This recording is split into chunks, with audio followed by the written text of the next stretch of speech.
Have you ever stood in front of the mirror, baby on one hip, dishes piling up in the sink, and thought, who even am I anymore? Like your body feels different, your routine is unrecognizable, and that confident version of you, the one who used to feel grounded and sure, suddenly feels a million miles away. If that's you right now, please know this. You are not alone. That version of you? She's still there. She's just a little buried under all the changes, the hormones, the sleep deprivation, and the overwhelm that no one really warns you about. And rebuilding your confidence after having a baby isn't about going back to who you were before. It's about reconnecting with yourself in this new chapter, with all its challenges, beauty, and strength. So today, we're going to take a deep breath together and walk through a gentle, empowering 6-week mental reset to help you rebuild your confidence. One real, doable step at a time. Think of this not as a checklist or another to-do, but as a cozy, heartfelt reset button. Something that fits into your life as it is, not as it should be. Let's start right at the beginning, with something simple, but surprisingly powerful. Your mornings.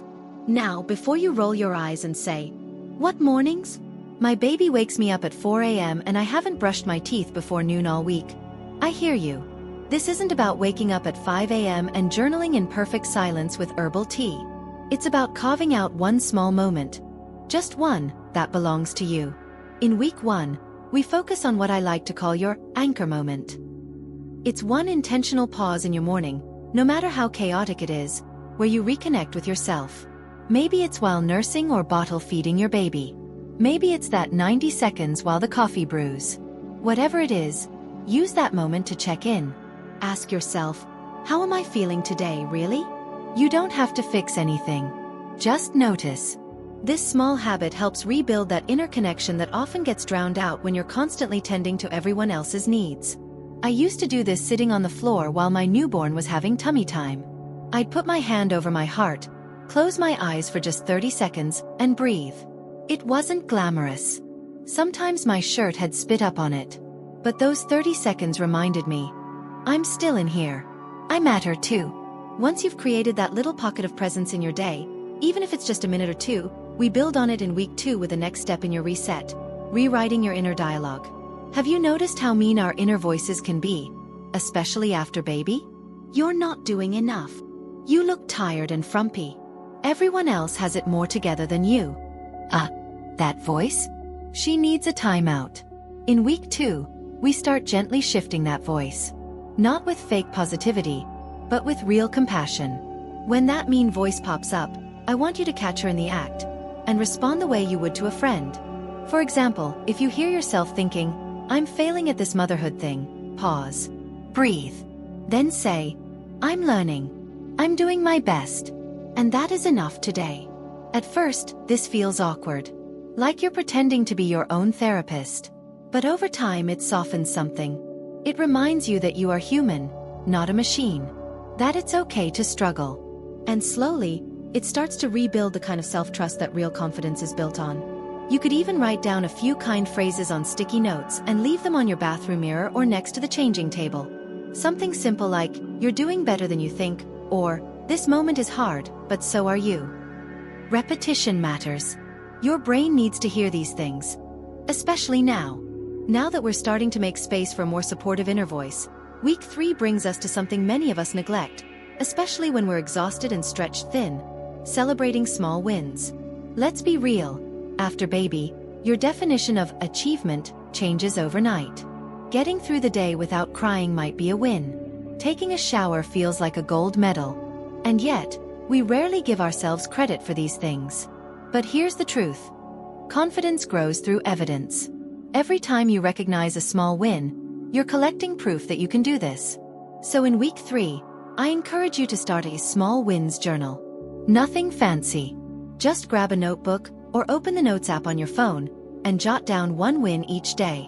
Like, kept calm during a fussy moment. Put on clean clothes.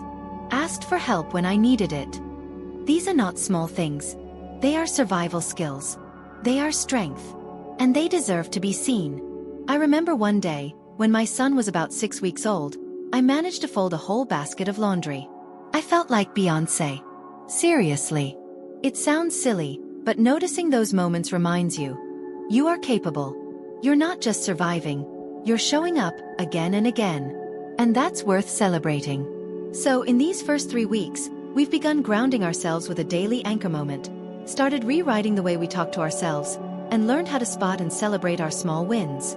These steps might seem soft, maybe even too simple, but they lay the foundation for something much deeper. Because confidence isn't built overnight.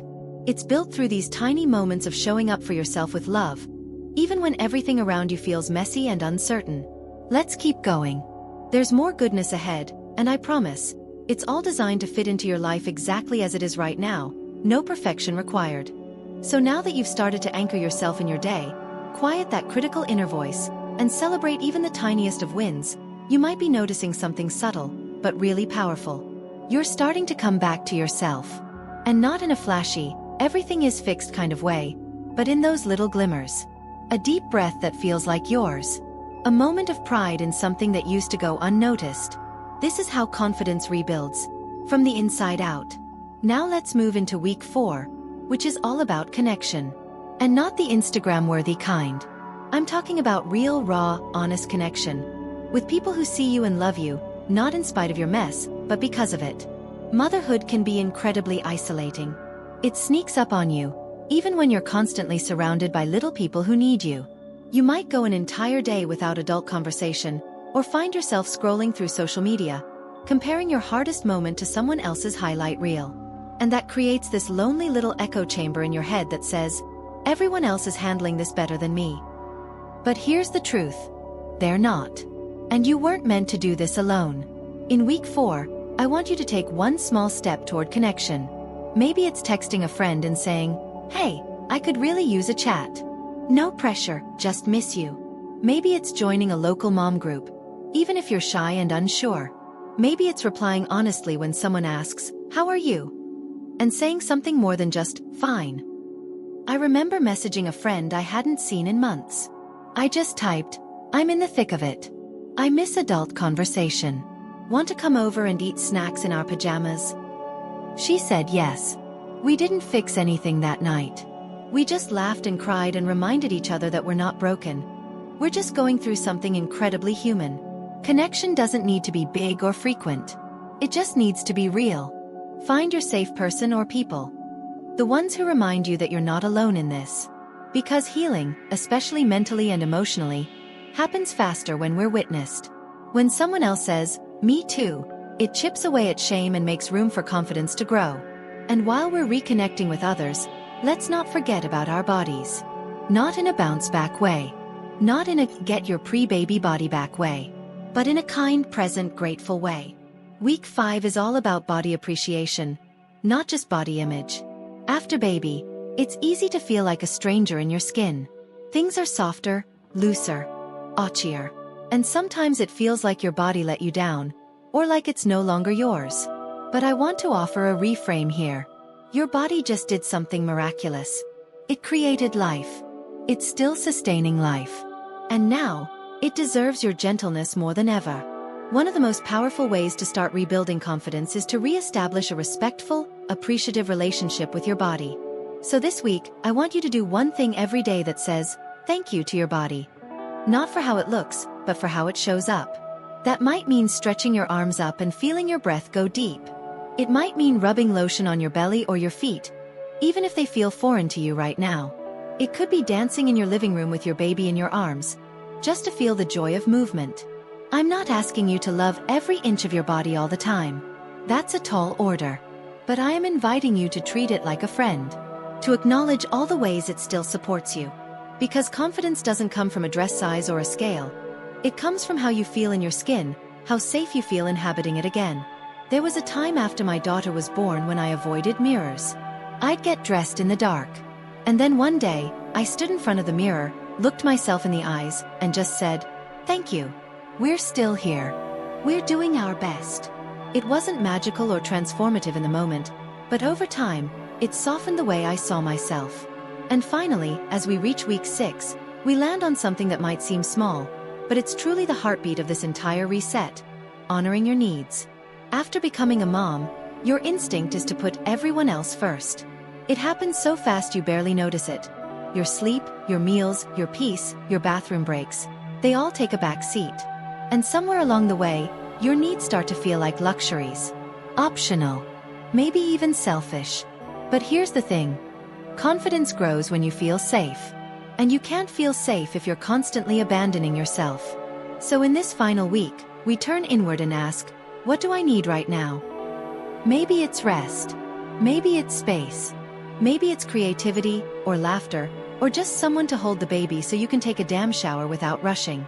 Whatever it is, I want you to practice listening to that voice, the one that whispers before it disappears under guilt.